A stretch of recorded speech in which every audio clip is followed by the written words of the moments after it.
So, hello everybody and welcome. Yes, welcome back to BSN Network. Here today, we welcome you back here about another BSN Network podcast up on the BSN Network. Here today, hopefully everybody's having a good day so far. Hopefully everybody had a good rest of their day. It is this Tuesday, the 22nd of January. Days keep going by quickly, almost very close to pitchers and catchers reporting to spring training. It happens in February. I don't know when, but it's in February, so definitely I'm excited for that. That means baseball season is upon us, and that is very good because I'm very excited for this baseball season. I really do think that the Yankees do have a great shot at doing some great things this season. Winning 100 games is something that is their goal, but I think we all know they'll probably achieve that. They achieved it last year, and they really weren't happy about it, which is great, because if you're not happy about that, then that means that you're a very good team. They weren't. They were slumping. They did not have a great season last season. You knew when they go into the playoffs, they were not going to win at all. But yeah, so we got Zach Ertz. I'm going to talk about him, kind of him. He was tweeting out about Wentz and all that, about, how he's a good stuff, how he's a good person, about all these people tweeting out how Wentz really was not the key to making the playoffs this season. I'm going to talk about him. I'm also going to talk about him because there's been some rumors of, there's not so many rumors, but I could see this guy being an MVP candidate. This guy's a very, very good. Also, every year they have team MVPs, so he could be a team MVP. But I'll run through that. Sonny Gray, he got traded to the Reds, and then sports gambling. I'm going to talk about this. Yesterday, the marketing and the markets, a few markets here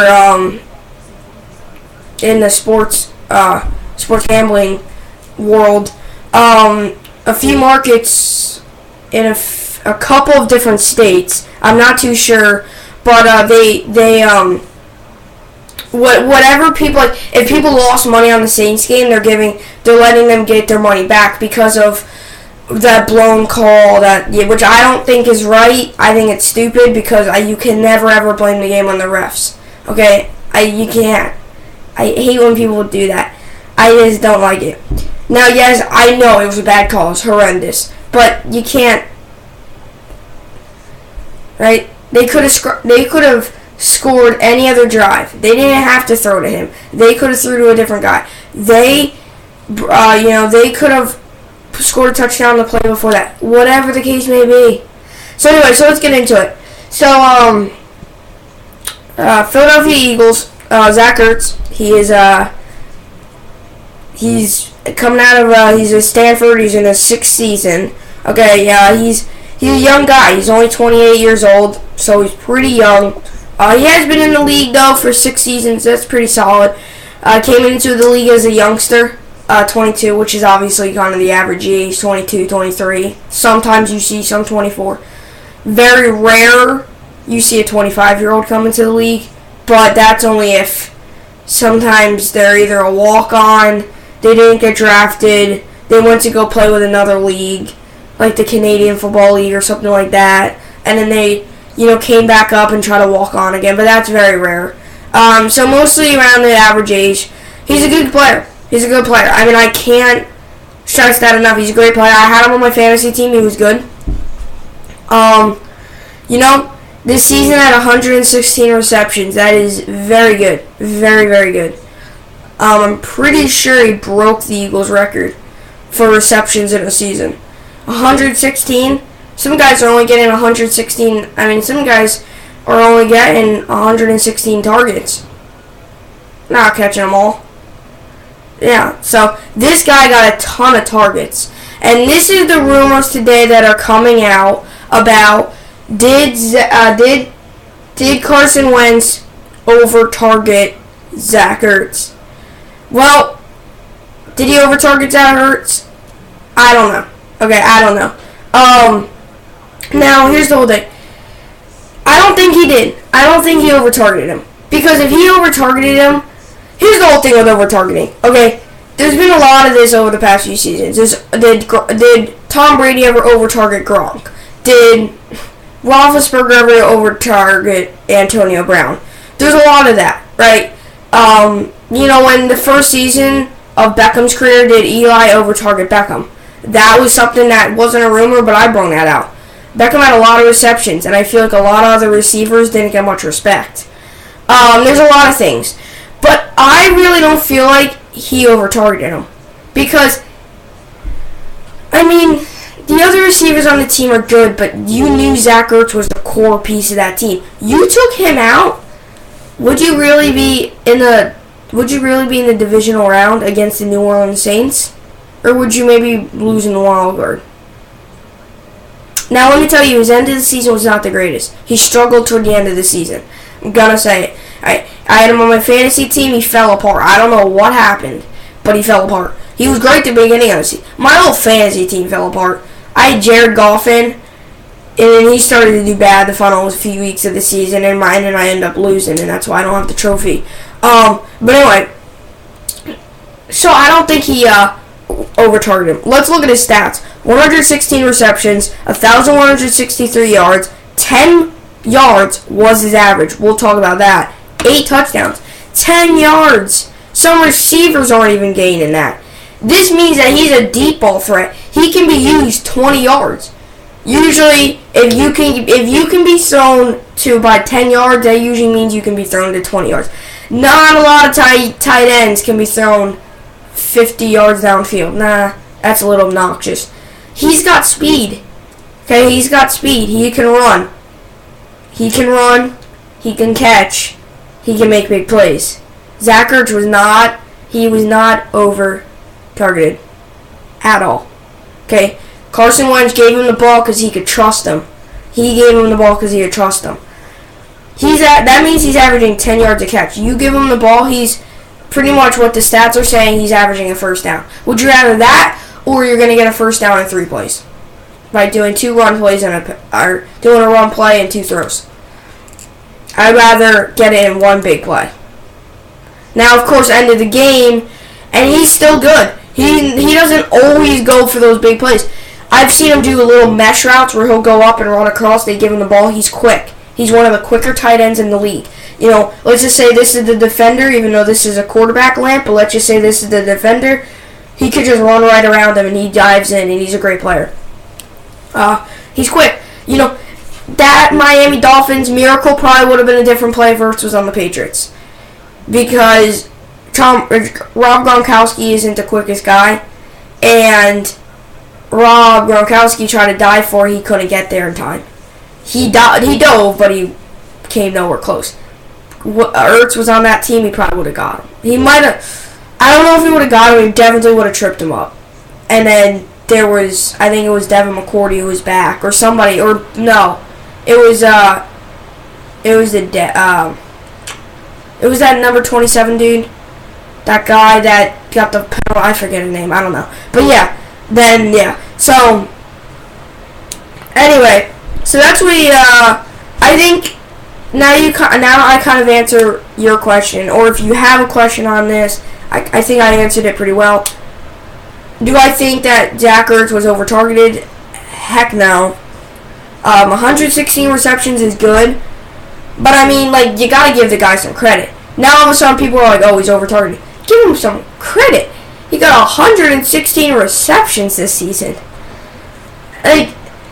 Sports fans can never be happy. I shouldn't be talking. The Jets win, I know they're not going to win another game. The only team right now I'm happy with is the Rangers and the Nets. Because the Rangers right now are on a roll. The Nets are on a complete destroying roll. And then I'll be probably happy. I'm assuming I'm going to be happy about the Yankees. I'm assuming they're going to have a good season. I'm going to probably run through every team's... I think I did that last season. Every team's best player before the season, and I'm gonna probably run through every team's every team's every team's record. I'm gonna do my projected record, which will be complicated because that's a lot of games. I won't look it all up. I'll assume. I'll predict. Like looking at a team, sometimes I can kind of predict it. I'll look at the roster and I'll be like, and the White Sox or something like that. If Machado goes to the White Sox, their record might be a little better. It all depends. But yeah, so Zach Ertz, very good player, awesome.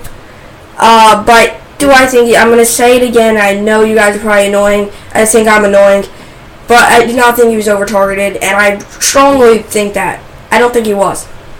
And now tweets are coming out about, oh, he was not over targeted. Oh, blah blah blah. This, he's a good guy. He's not. He was. I feel like this Wentz guy, Wentz was okay. Fans respected him. And now that he got injured, Foles and all that, no fans are respecting him. It's almost like the Wentz wagon lost the wheel. It's like, I don't know. But anyway, so that's what we got for Zach Ertz. I'm going to say it again. No, I'm not. I'm just joking. But yeah, so that's what I got for Zach Ertz. Was not over targeted. Now we move on to Sonny Gray.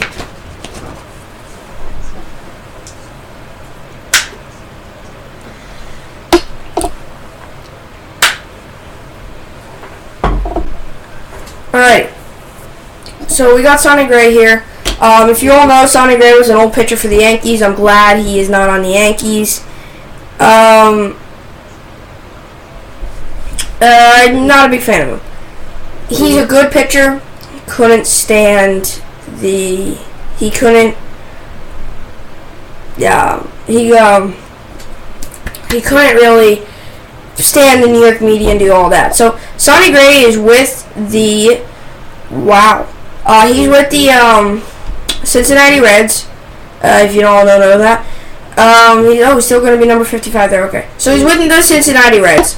How do I feel about this move? I feel fine. I think that this move was perfectly okay for the Yankees. I think it was the right move for the Yankees. This was a guy last season that was never even showed up at home. He was okay on the road, but never showed up at home. At home he was ridiculously bad. Yeah, it was. I know he was pretty good on the road. He was okay. Yeah, he was actually pretty good because I remember the one time on the road they were playing the Orioles and the broadcasters were saying now he's good on the road. This is a good move. Yeah, Sonny Gray. So if you're a random person, right, walking through let's just say you're just walking one day, right, and you're walking, and then somebody just goes up to you and says Sonny Gray. Once you hear that Sonny Gray name, you're like, oh, he's good. Sonny Gray, his name's big, but he's not that big. Here's what Sonny Gray is. He's a good pitcher. He's a small market guy. He's not supposed to be in the Big Apple of New York. He's not supposed to be on one of the biggest franchises in all of sports. Okay? He's not supposed to be there. Okay? He's a small franchise guy, the Cincinnati Reds. He was with the Oakland A's. That's a small franchise. I'm going to name a few more small franchises. Another small franchises. I'm going to say it only because it brings me into mind because Manny Machado might be going there, the Chicago White Sox. That's a small franchise. Small market. What's another? Baltimore is a small market. They're not so much. They're struggling, but They're not. I'm going to take them out. They're pretty large. Now, for consideration, a medium market team's probably the Royals. They won a World Series. They've got some good players. They're heard about around the league. Teams that aren't heard about around the league much are the small market teams. You're not going to hear about the Reds. You're not going to hear the Reds a lot. Okay, you're not going to hear about the Reds a lot. Because, one, they're not that good. And two, like I said, they're a small market team. Sonny Gray's a small market pitcher. This is good for him. I'm not saying it's bad. I'm saying it's good. He can't do good in New York. He just can't. Okay, he can't. He can do good with other teams. He was awesome with the Oakland A's. He was amazing with the Oakland A's. Okay. I wish I could I should turn on his Oakland A's stats. He won a Cy Young award. No, did he win a Cy Young? I'm gonna look that up actually. Okay. I'm pretty sure he won a Cy Young award. Or he was in the Cy Young voting. Wait, check.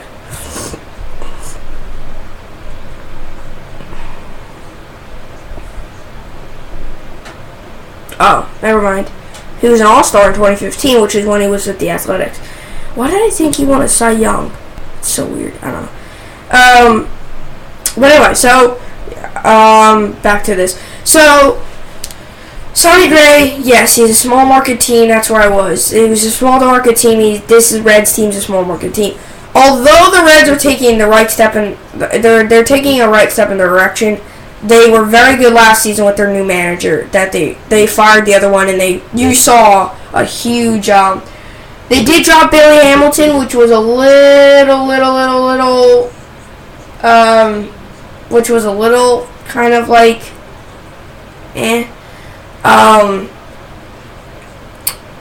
because Billy Hamilton's a very good player. He's a very, very good player.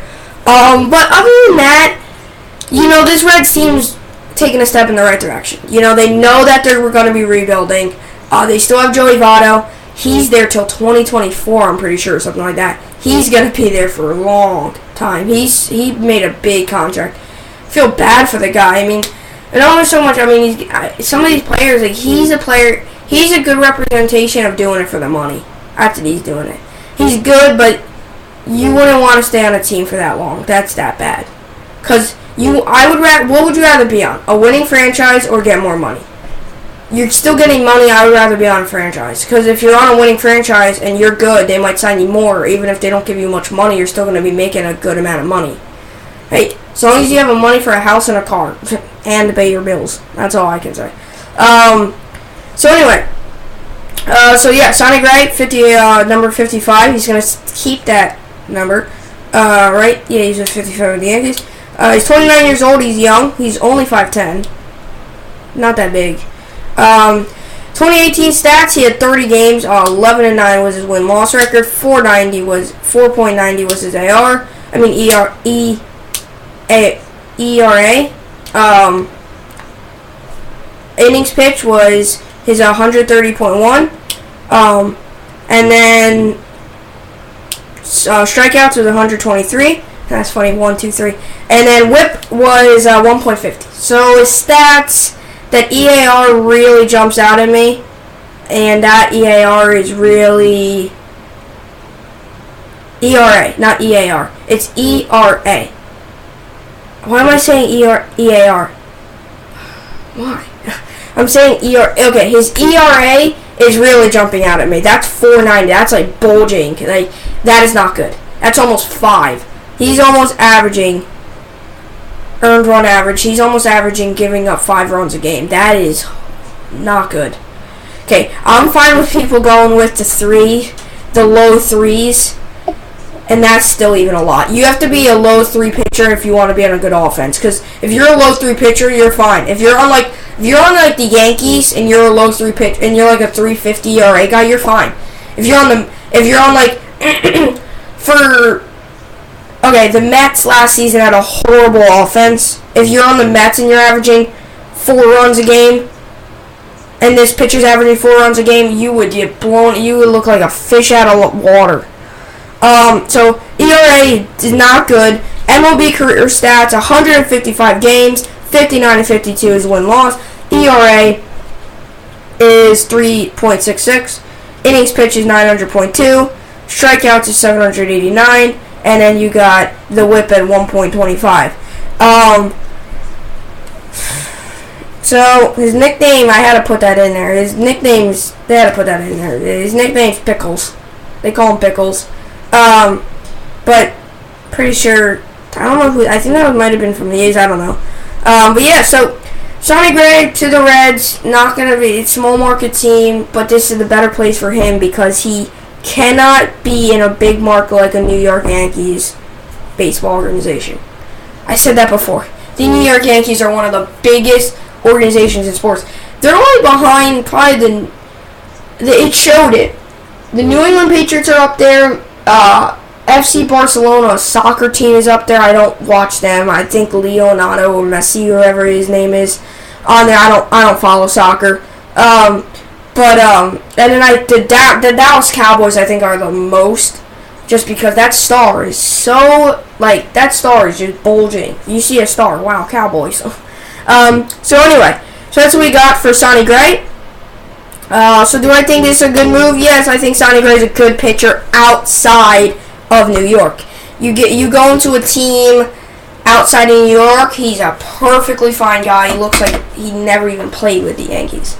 Because the Yankees, he did horrible. He was horrendous. Not only that, he wasn't, he was horrendous, but, he was getting booze. And when you have crowd that doesn't like your pitcher, you know he's got to be out of the team.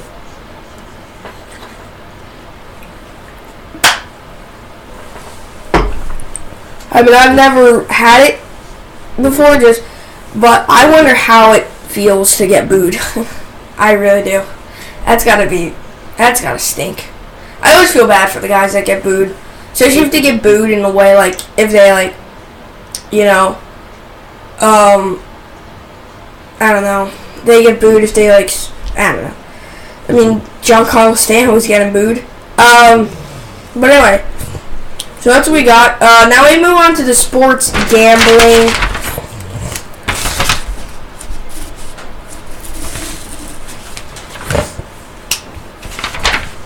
We got sports gambling. So I'm gonna pull it up here. I'm gonna actually, I don't know. I didn't take notes for this because I really didn't do. But okay.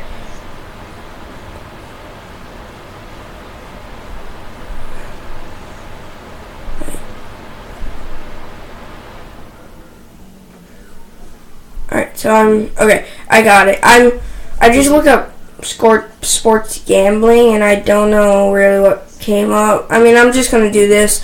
So I guess a sports gambling company kind of really, it happened in a few states where, I think it happened in a few states where people lost the most money, I guess. Or not just that, but it happened in a few states. I guess people who voted for the Saints didn't get them. Obviously, they lost the Rams, Patriots in the Super Bowl, but that didn't get their money. Of course, right here, one of the things is that play. Here's the whole thing with the play. I understand. It was a horrible call. That was one of the worst calls you can get in a playoff game, and they definitely are going to talk to those refs. They definitely are. The New Orleans Saints owner sent them a letter. They're going to talk to the refs and send a letter to the NFL. They're going to talk to the refs. Okay, there's no doubt about it. The real question is though, I've been watching the play over and over again. I probably watched it after it happened at least 5 more times or so. It does look like, though, he kind of was running and then he turned around and knocked right into him, which technically isn't a pass interference, because if you're running, you're doing your job. If you're running and then you turn around to try to defend the pass and you knock him over, that's not really a penalty. And that's one thing I did see. Now, the sports gambling, it is nice to do, because I have to admit, a lot of people probably betted a lot of money on this game. This Rams team were underdogs. And yes, the point spread was on, I think it was only about, it wasn't much, but they were underdogs. But, the point spread wasn't just that. They were underdogs. They had whistles blowing. They were getting confused. They had microphones breaking in there, because they had to get new helmets, because the microphones weren't working because of how loud whistles were blowing in the stands, which I'll tell you what, the NFL's got to take a look at that, because they're all talking about this one play. That could have costed the Rams game, because the Rams thought that those were real whistles being blown. You can't do that. You can't do that. They got to take a look at that, and I think they already did, but they should take a deeper look into that and just not do that, because that's not fair. yes, you can make as much noise as you want. You can bang as much stuff, but you shouldn't be able to blow a whistle because that's something that they use on field. If you're blowing a whistle, other team gets confused, right? Then you look like you're lost out there on the field. But everything was against the Rams. Crowd noise. They had whistles. I don't think there might have been I actually saw a little group of Rams fans, but they probably weren't doing much. They were watching the game, but you probably wouldn't hear them as much. But anyway, yeah, you got all of that. Everything was against them. And they were underdogs in the midst of it. And they were down 13-0 to start the game. And they came back and won. Let's give the Rams some sort of credit here. Everybody's not even congratulating them. They're all talking about, oh, blah, blah, blah, blah. Hey, look at these guys. Look at, this is, this is blah, blah, blah. But, okay, sports gambling, we understand, was not good. Was not good. We understand sports gambling isn't good if you lose all the money. It's just how it is. A lot of people do it. It is what it is. I don't really know much about it, tell you the truth. So what they're doing is they're taking all the money back of the Saints fans. To me, that's fine. But I'm trying to tell people and tell you guys, the viewers, that the game was not lost by the refs. Right? Like, it just frustrates me because nobody's giving the Rams credit. Nobody at all. He knocked down that 57-yarder. Can somebody talk about that? Like, that's not even on the news. Like, you look up, NFL. Oh, well, now, the NFL is writing letters and, they're going to change the call. This is going to get lost with the Super Bowl. I'm going to tell you that. I'll bet you $5. Oh, well, while we're watching the Super Bowl, the Saints could have been in it. Yeah, they could have, but they're not. I know it was a bad call, but you can never blame the game on the refs. They could have scored the play earlier. They didn't have to throw it to him. They could have ran the ball that play. They could have done anything else. Right? They could have done anything else. Yes, maybe the receivers weren't open. Maybe that was the only guy open, but still. Okay, so if he's the only one open then, and didn't throw it, then, throw it maybe harder. Or throw something. That was stupid to say. Because he seemed covered. He wasn't the only one open, I can tell you that. He seemed covered. The guy had his hands up, and then the guy was running with him outside him, and he turned around and knocked him over. And that throw was a little late. But it was a bad call, I have to admit. I think the receiver could have done a little bit of a better job, trying to make the catch. Like, I know he got hit, but he could have made a better job of maybe kind of dissolving the hit, of trying to, go, like, swing his arms out and, like, flop. Like, because sometimes you do that, they'll call the foul, because, like, you're pushing them, and then you're trying to go for the ball, and then you get all over the place. So, yeah, the sports gambling, I think it's nice to do to the people, because I have to admit it was not a good call, but people probably lost a lot of money in that game, but you can't never blame the game on the refs. But hey, we already got a Super Bowl. I'll tell you what, I'm pretty excited for the Super Bowl. I don't know. I can actually look that up now. I'm going to see who's the favorite in the Super Bowl. Kentucky, big game tonight. They play against the Texas A&M Aggies. Or wait, do they play against Aggies or do they play against Mississippi State? I think they play against Mississippi State. Yes, Mississippi State. Number 22 versus number 8. Okay, I'm going to just preview this game really quickly. I do have the Rangers on my list, but I switched them out. So, wait, let me do this later. NFL. So, let's see. The Super Bowl. The ranks haven't been out yet. Alright.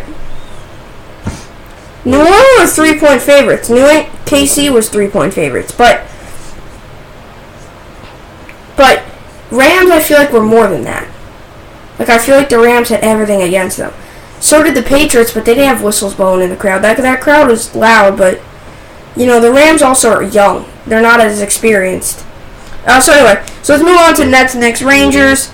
The Nets, big win. They moved to 2 games above 500. 25-23. They are 123-94 win. D'Angelo Russell puts on another big show. They play again Wednesday, I'm pretty sure. Yes, tomorrow against the Magic. Should be fun. And then the Knicks, I'm not too sure. They played yesterday. They lost 127-109. They're 10-35 on the season. They play tomorrow against the Rockets. Ooh. And the Rangers, I'm just gonna see if there's any news on them. No, not much news on the Rangers. Alright. Yes. Okay. Alrighty. So now we move into the Kentucky game. Here's the key to this Kentucky game. Okay, here's the key. Kentucky's ranked 8th in the country. Okay. The college basketball, pregame show, do you know that stuff they do? They do the college basketball pregame show, then they'll do the college football. Yeah, college football game day, college basketball game day. It's coming to Kentucky. It's going to Kentucky. So, it's coming to the Kentucky. So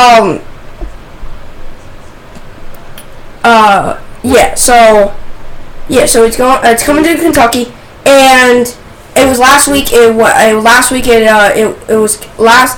beginning of last week. It was coming to Duke. The beginning of last week, it went to Duke, and then obviously it's now it's going to be with Kentucky. It's going to be at Kentucky's basketball court. So they are going to be very amped. This is a Mississippi State team that's pretty good. Kentucky's number 8 in the country. They can't get ahead of themselves. If they win this game, they'll be number 8, and it'll be number 8 versus number 9. Wait, did Kansas win? Yes, Kansas won. So it'll be number 8 versus number 9. They can't get ahead of themselves. I say they win this game, but they can't just try to throw this game into the garbage and be like, they can't do what the Seahawks did. You know what the Seahawks did? The Seahawks, when they played the 49ers, they try to just run over the 49ers. 49ers ended up beating them because they were just too focused on the Chiefs. Kentucky has to focus on this game, then play against Kansas. So it should be fun. Go Kentucky. I'll be watching the game. I had to preview that just because now that, they're doing solid. And, they had a big win against Auburn. Big, huge win against Auburn. Alrighty. So that's what we got for the pod. And, so, like always, hope you enjoyed it. And like always, thanks for watching.